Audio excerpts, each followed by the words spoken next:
¿Cómo están, queridos alumnos? Hoy el tema principal es trastorno de la conducta alimentaria. Vamos a ir viendo cuáles son y a consecuencias sus tipos de trastorno de la alimentación. Los TCA constituyen un grupo de trastornos mentales caracterizados por una conducta alterada ante la ingesta alimentaria o la aparición de comportamientos de control de peso.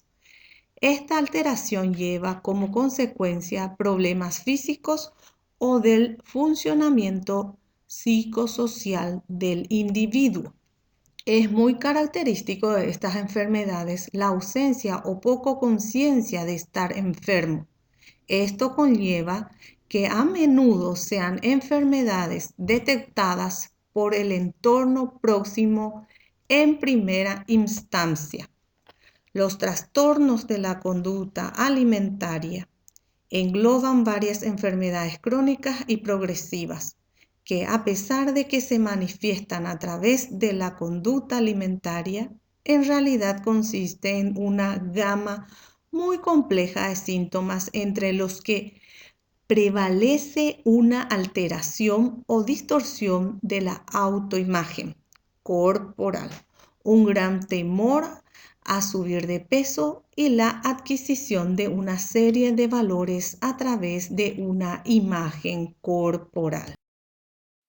Factores predisponentes. No es posible mencionar un único factor como causa de la aparición de un trastorno de la alimentación, pues las psicopatologías alimentarias son provocadas por múltiples factores, lo que significa que existe una combinación de causas individuales, familiares y socioculturales que desempeñan un papel importante en el desarrollo de cualquier trastorno de la alimentación existente en la actualidad, así como también en el mantenimiento del mismo.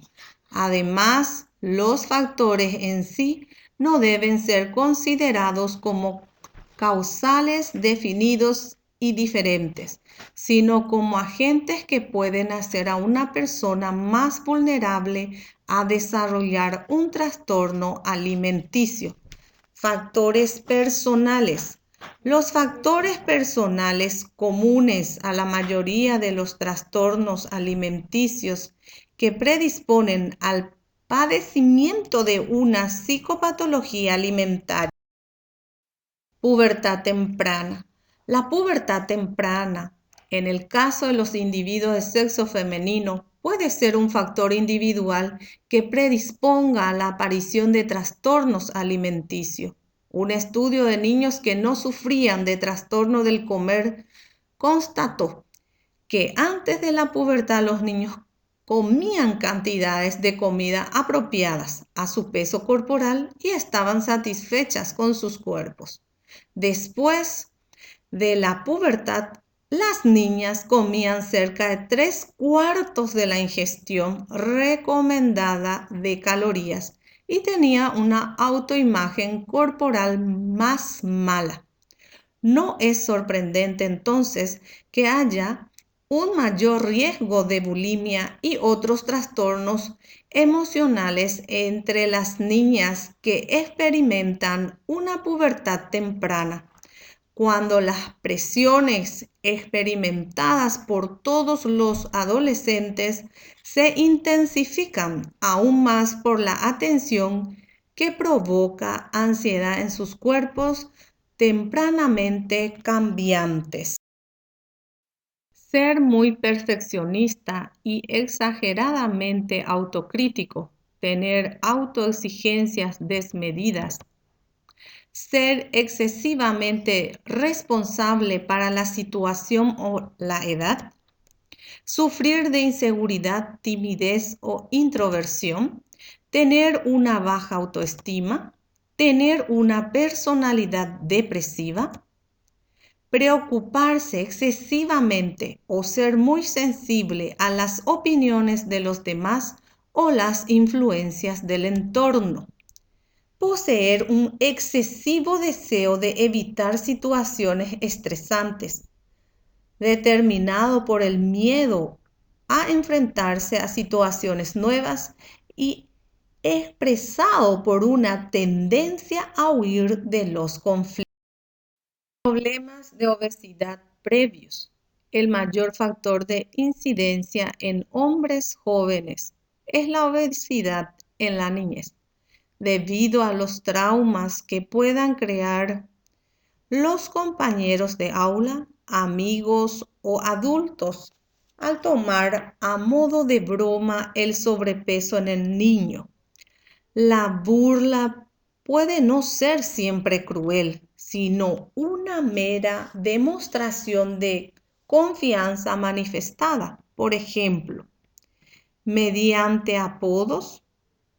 Sin embargo, la distinción puede generar culpas e inseguridades muy grandes en el niño y predisponerlo a la aparición de enfermedades como la anorexia, la bulimia o la vigorexia, entre otros. Carácter. Poseer determinados rasgos del carácter, como por ejemplo no aceptarse como persona, puede predisponer a la aparición de este tipo de trastornos.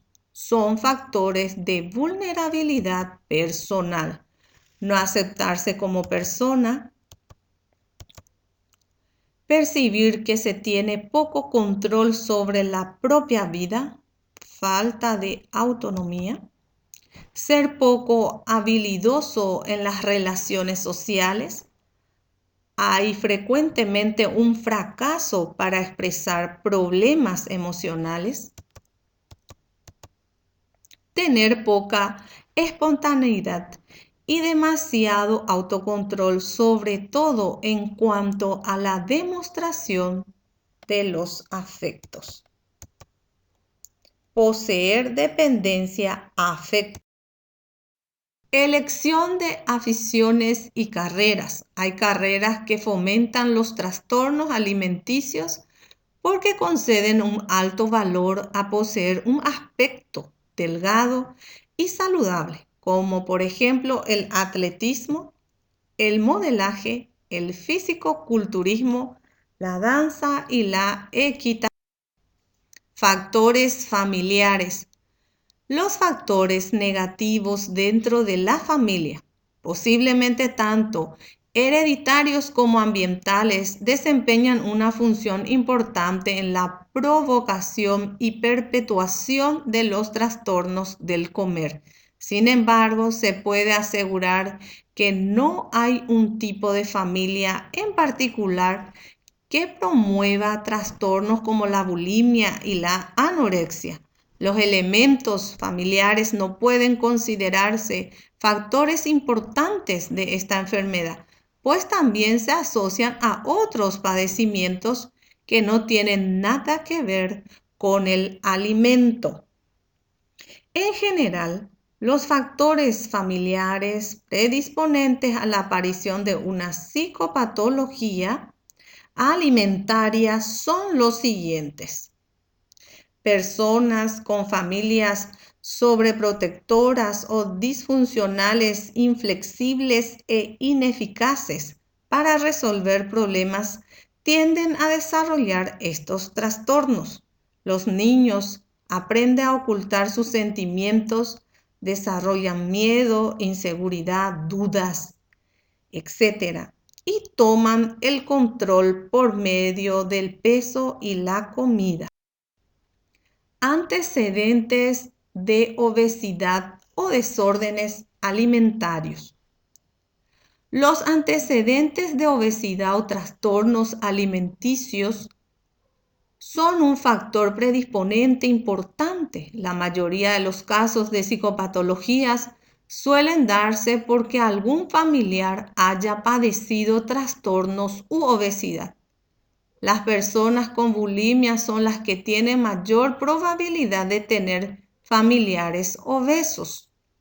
Las personas con trastornos del comer también tienen mayor probabilidad de tener padres alcohólicos, con trastornos depresivos u obsesivos o que consuman o hayan consumido estupefacientes.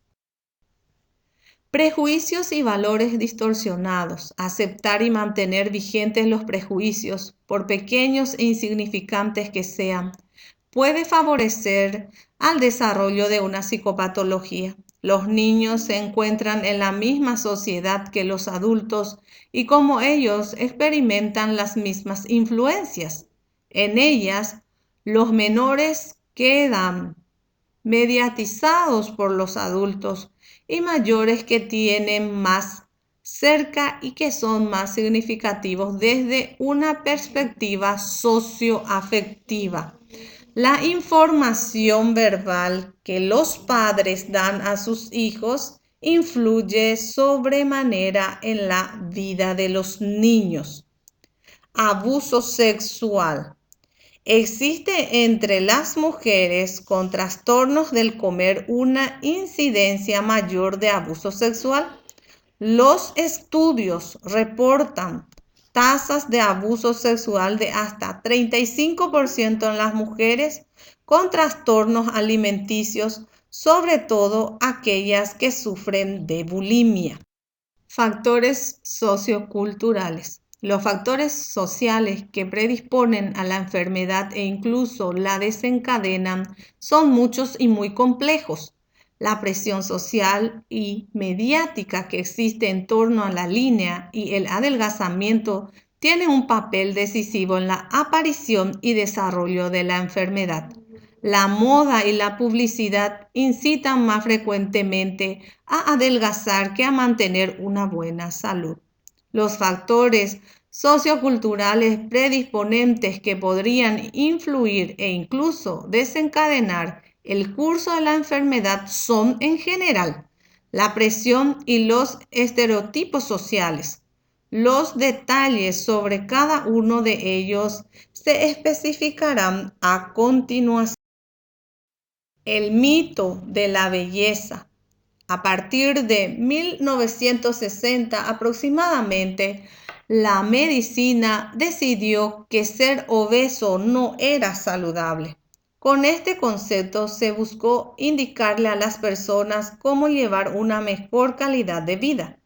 Pero también nacieron la industria de las dietas, la preocupación por la delgadez y la dictadura de la silueta.